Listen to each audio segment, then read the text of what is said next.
The U.S. backed Israel's decision to go to war in Gaza after the October 7th attacks. But more than 660 days later, American support for Israel is shaky, in part because they're seeing the images of Palestinians who don't have food and who are dying. Those children look very hungry, but we're giving a lot of money and a lot of food, and other nations are now stepping up. Pew Research Center asked 3,600 U.S. adults what they thought about Israel, Prime Minister Benjamin Netanyahu, and the war in Gaza. 53% said they had an unfavorable view of Israel. 52% said they had little or no confidence in Netanyahu, compared to just 32% who said they had confidence in him. And while 66% said the war is vital to U.S. national interests, that's down from 75% just after the start of the war. A slim majority of Americans have a negative view of Israel, which is new for us in our polling. But underneath that, there are major differences, both by partisanship and by age, and even by age within kind of the different partisan coalitions.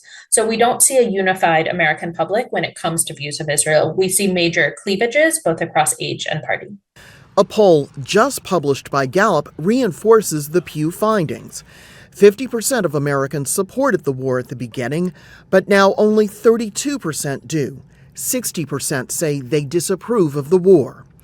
And Netanyahu's approval rating among Americans is just 29%, the lowest ever since Gallup started asking the question back in 1998.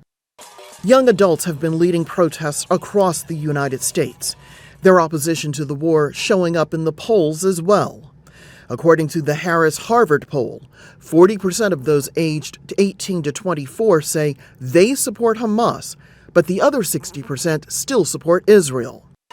Laura Silver of the Pew Research Center says this age gap is showing up in their polling too.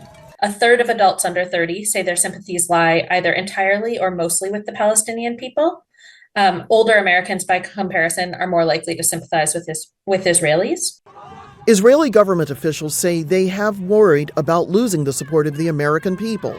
If the polls are to be believed, ending the war in Gaza might be the only way to win Americans back. Rosalind, Al Jazeera, Washington.